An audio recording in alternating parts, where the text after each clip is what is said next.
दोस्तों, जब से हम इंसानों ने अपनी आंखों से इस पृथ्वी की सुंदरता को देखना और समझना शुरू किया है, तब से हम हर रोज एक चमकदार गोले को उगते देखते हैं, जिसकी रोशनी और गर्मी हम सबको एनर्जी देती है। इस गोले जिसे हम सूरज कहते हैं, इसी की वजह से आज हम सब जिंदा है और पृथ्वी फल फूल रही है। सूरज हमारे लिए किसी ईश्वर से कम नहीं है। हिंदू के साथ साथ कई माइथोलॉजी में इसे भगवान का दर्जा दिया गया है। ऐसा हो भी क्यों ना, जरा गौर से सोचिए कि अगर सूरज ना होता तो क्या कभी कोई पृथ्वी बनी भी होती। लाखों सालों या उससे भी पहले से हमारे पूर्वज रोज इसे देखते आए हैं और हम सब भी अच्छे से जानते हैं कि ये चमकदार गोला नीले आसमान में कैसा दिखता है। पिछले कुछ 20 से 30 सालों में साइंटिफिक डेवलपमेंट की मदद से हमने सौरमंडल के बाकी ग्रहों से भी सूरज का नजारा देखा। मर्क्यूरी सूरज के बहुत पास है, इसलिए ये वहां से काफी बड़ा और चमकदार दिखता है।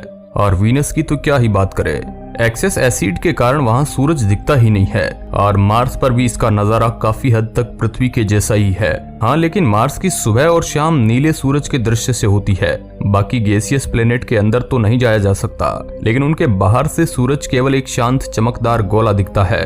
लेकिन जो सबसे बड़ा सवाल हमारे सामने आता है कि सौरमंडल का ये एनर्जी सोर्स पास से कैसा दिखता है। आज की इस वीडियो में हम इसी टॉपिक पर बात करेंगे। तो चलिए बिना किसी देरी के शुरू करते हैं। अभी जल्दी की ही बात है, नासा के पार्कर सोलर प्रोब ने सूरज के एटमॉस्फेयर में प्रवेश करके इतिहास रच दिया और ये वीडियो फुटेज भी हमें भेजी।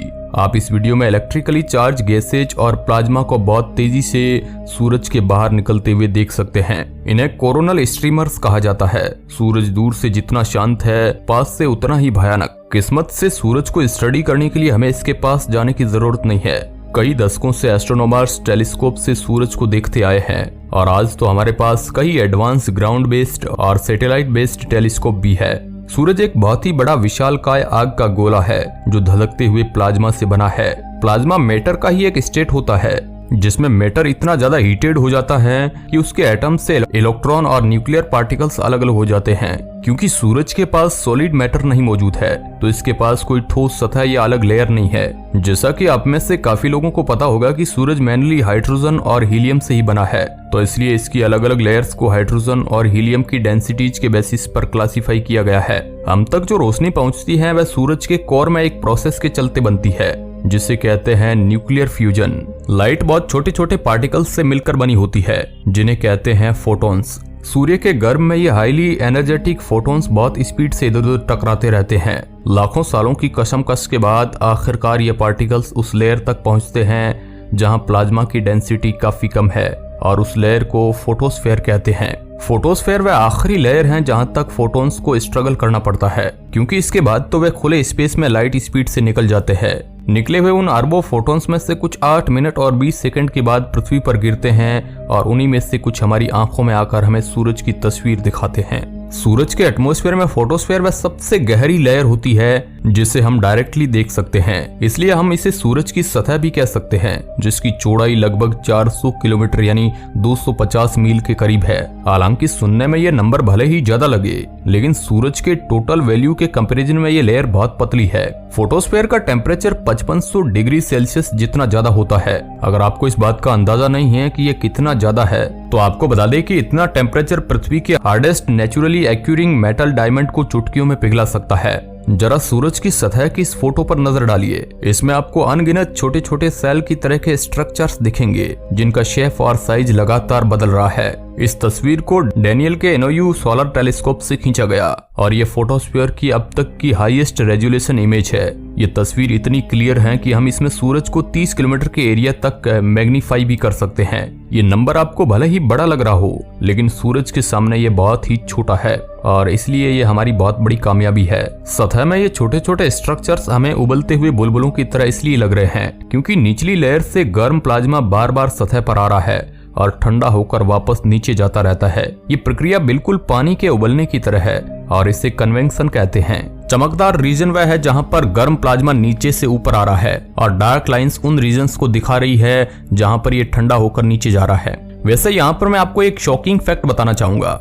ये जो छोटे छोटे स्ट्रक्चर्स आप देख रहे हैं, इनमें से हर एक का आकार इंडिया के राजस्थान के 2 गुने से भी ज्यादा है। फोटोस्फीयर में कहीं कहीं बहुत बड़े बड़े डार्क रीजन भी मौजूद है, जिन्हें सन स्पॉट कहा जाता है। ये काले धब्बे जिनका आकार एक पूरे ग्रह जितना है, ये काले इसलिए नजर आते हैं क्योंकि इनका टेम्परेचर आसमान के मुकाबले थोड़ा ठंडा है। अब यहाँ पर ठंडे का मतलब कोई 1-2 डिग्री नहीं है, बल्कि 2 से 3,000 डिग्री सेल्सियस तापमान है। अगर बात की जाए सन स्पॉट के बनने के कारण की, तो ये सूरज की पावरफुल मैग्नेटिक फील्ड में आई गड़बड़ी के कारण बनते हैं। ये मैग्नेटिक फील्ड इतनी पावरफुल है कि ये कुछ जगहों में हीट और लाइट को बाहर निकलने से ही रोक देती है। सूरज की मैग्नेटिक फील्ड्स इतनी भयंकर और विनाशकारी है कि हम इसका अंदाजा भी नहीं लगा सकते। दोस्तों, दरअसल सूरज का इक्वेटोरियल पार्ट इसके पोलर रीजन से थोड़ी तेज स्पीड से घूमता है, जिसकी वजह से इसकी मैग्नेटिक फील्ड सौरमंडल के ग्रहों की तरह यूनिफॉर्म नहीं है और वे आपस में ही एक दूसरे से जकड़ गई। आप इसे इस तरह से समझ सकते हैं कि जब बहुत सारी रस्सियों को जब उल्टी सीधी डायरेक्शन में इधर उधर घुमाया जाए तो वे आपस में उलझ जाती है। सूरज पर भी कुछ ऐसी ही हलचल चल रही है। मैग्नेटिक फील्ड के इस बिहेवियर से कभी कभी इसकी सतह में भयंकर एक्सप्लोजन्स भी होते हैं, जिन्हें सोलर फ्लेयर नाम दिया गया।